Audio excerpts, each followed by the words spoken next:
NBA training camp is now right around the corner, and expectations are fully being set for each team. Well, Nick Nurse is a driving force why there should be some belief in the Sixers team, and that was recently reinforced in a rankings by CBS Sports. I want to break down exactly where Nick Nurse landed on this list of the best head coaches in the NBA, and break down why I think this should be a driving reason of optimism for Sixers fans and on why Nick Nurse is a difference maker. So to dive right into it, we get the tier of elites and head coaches, and we see Nick Nurse falling at second overall amongst all coaches in the league. You can see the top five here with Ty Lue at 5, Steve Kerr at 4, Rick Carlisle at 3, which I think is a bit high there, and then Nick Nurse at 2. And to dive into their full logic for it, it does right here that what Carlisle is to offense, Nurse is to defense. How many coaches would think to bust out a triangle and 2 defense to stifle Steph Curry in the finals? Nick Nurse. End of list. One of the advantages of coming up as a coach in Belgium and Britain in the G League is that Nurse was exposed to so many different players and styles that when he did ultimately get the top job, he had a far wider pool of strategies to reference in high-stress situations. He's seen everything, and by this point, he's used to everything. Nurse, at his core, is a problem solver. Whatever you show him on the court, he's going to have some idea for how to stop it, and the results thus far have spoken for themselves. He lost Kawhi Leonard and Danny Green, and his Raptors still maintain the number 2 seed in the Eastern Conference. Joel Embiid played his best basketball under Nurse last season, despite winning MVP under Doc Rivers. He's lucky Thibodeau exists because his reputation for overusing starters probably doesn't go quite far enough, but it matters. But it matters of strategy. Nurse is almost unmatched. Emphasis on almost. And that is where it shifts to ultimately Eric Spoelstra being crowned as the top dog in the eyes of CBS Sports, and they officially pull up there. They consider him the undisputed king in Tier 1 here. I can't be too upset about Nick Nurse falling second across the entire NBA, but I do think you can make a compelling argument going just head-to-head over the entirety of their careers with Eric Spoelstra. I understand the rings hold weight. I understand he's done it in a variety of ways, and I've been especially impressed with Spoelstra's coaching in the post-LeBron James era. I think that was a tougher job than people give him credit as far as managing egos, managing talents, and obviously having the on-court success that the Heat did produce. But since that point, they have been just outperforming expectations on year in and year out basis. And I think it's really telling how even in a season like last year, despite the Heat really looking poor for a good portion of the season, everyone's got a little bit of fear of Miami in their heart come playoff time. And if it was not for Jimmy Butler getting hurt in the first round, we may have been talking about another upset last year. Ultimately, it did not happen. And Celtics went on to win the championship. But the point being, you can give Spoelstra his flowers. I'm not too overly upset about this. But to dive into a little bit about who Nick Nurse is, I think it should be proper acknowledged just how impressive this guy's resume is. To pull up his whole resume at the NBA level, overall in his career, a 472 and 274, or in 472 games, he's got a 274 and 198 record, a 591 win percentage there. He won an NBA championship in his first season. He's been Eastern Conference Coach of the Month on 3 separate occasions, as well as Coach of the Year in the 1920 season, which was the year after he won the championship, which, as the article referenced, without Kawhi Leonard, without Danny Green, he still kept that team as the 2nd seed in the Eastern Conference. But it did not just happen at the NBA level for Nick Nurse here. That some of his other accolades that I did want to pull up, we're talking about this dude being a 2-time D-League champion. Yes, the D-League before it even turned to the G-League here. Also a 2-time BBL champion out there in the British Basketball League. Won the English Cup as a head coach, as well as has a little bit of overseas playing experience himself.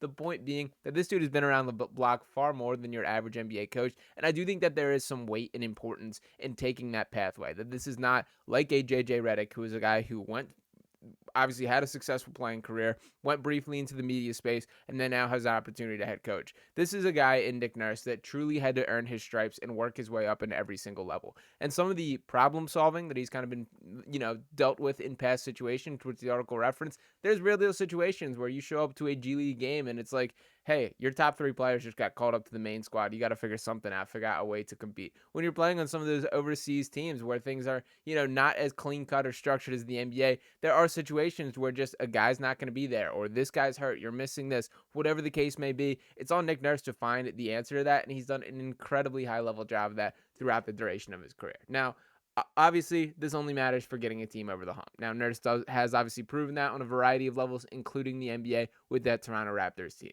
But he does have to find a way for this Sixers team for this to truly be a success. And what I'm most enthused about with this Sixers team is I do think that they have finally given him the ingredients to build a true contender. That this is a roster that checks a lot of boxes for what I desire on a team.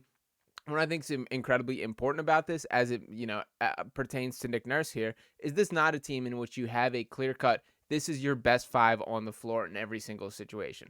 I think there will be matchups in which it is the right outlook to have Caleb Martin and Kelly Oubre as the two other players around Tyrese Maxey, Paul George, and Joel Embiid. But there will be matchups in which you do need size. I'm curious to see how a guy like Gershon Yabusele fits in the mix, a guy who is more of that true power forward that I know a ton of people are just hammering home and think this team really needs, which I obviously for sure see the argument in. Kyle Lowry is a guy who understands the Nick Nurse system probably more than anyone, arguably in the entire NBA, as far as what that guy expects and the success that those guys had in Toronto together. I've said this before, but I think both things are true in this situation, is that yes, Kyle Lowry can still be a successful player on a championship contender, and yes, his role for him was too large last season. In a little bit more of a reduced role, I still think he can be impactful to the Sixers team, and I was kind of impressed with how much he had left in the tank. Eric Gordon's another player that I'm very excited to see what is the usage from Nick Nurse mindset. That is going to be a guy who stretches the floor in a way that they really have not had. Maybe Georges Niang, a little bit of a similar impact there, although Eric Gordon, a far better overall basketball player than Niang. We know the defensive deficiencies, although Gordon's not the biggest guy either, only about 6'2". But the bottom line is he is going to provide some challenges to defense. That's another weapon that I'm excited for Nick Nurse to have to unlock there. KJ Martin is a guy who I think might have a bit more impact than people want to acknowledge. That this is a better situation with this Sixers roster than was the case last year. Obviously, he most likely is going to be part of a trade to get that missing piece at the deadline, but ultimately a guy to keep an eye on. Ricky Council IV, Jared McCain, Reggie Jackson, Jeff Doughton, all guys that I am very excited to see what is Nick Nurse's best route for using these to maximize the Sixers team as a whole. Now, when you think about this kind of era of Sixers basketball, it does feel like Nurse is this final link. And I'm mainly speaking about the Joel Embiid era here. And when you think about the head coaches that we've seen at this point, that it was Brett Brown through the process days, the dark days of the process in which we were putting up historically bad records, and why Brett Brown was so important for that stretch of time is he was a positive just influence on the organization. He was a guy who kept spirits high, whose focus was on development. Shout out to Brett Brown for permanently signing up to stain his win-loss record, as it's going to take forever to dig out of that. And I do think he deserves another head coaching chance in another situation. But the bottom line is, while he was here, it was clear the focus was on development, taking those strides forward, and that eventually this Sixers team outgrew Brett Brown. In come Doc Rivers, and that was, I would say, a failed venture here. I think I was very underwhelmed by the Doc Rivers tenure.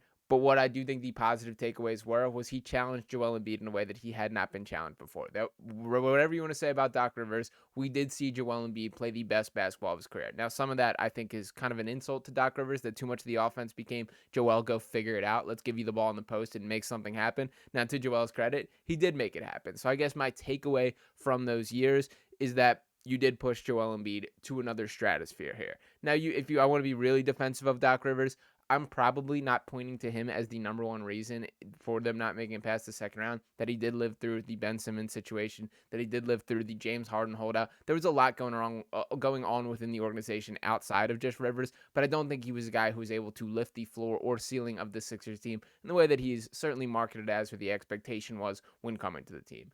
In come Nick Nurse. And yes, I know the results have been the same, but I do think that this is a guy who's ready in year two, that he's hungry, he gets it. This is the first time in the Joel Embiid era that on an every night basis, I feel like Nick Nurse can win this just mind warfare with opposing teams, that he is going to out scheme, he is going to out coach, he is going to be a couple steps ahead of what you're thinking throughout the flow of the game. And that's something that we have not had before. Even though it was not shown in the biggest stage come playoff time, there were a number of situations throughout last year's seasons in which there was an end of game possession where Nick Nurse is breaking out, the whiteboard, drawing something up, and it worked. Stuff like that I had not seen from a Sixers coach throughout the Embiid tenure. That awesome stuff that I was really encouraged by, and I do think with the more pieces that he has, that can only be taken up a couple more notches there. So I do think Nick Nurse is the difference maker for this Sixers team. I do think that is something that is a huge thing in the pro column for how good this team can be, that people have not necessarily paid as much of attention to as it deserves. So shout out to Nick Nurse. Happy to see him climbing in at number 2 on the list, and I would love to revisit this video this time next year after the Sixers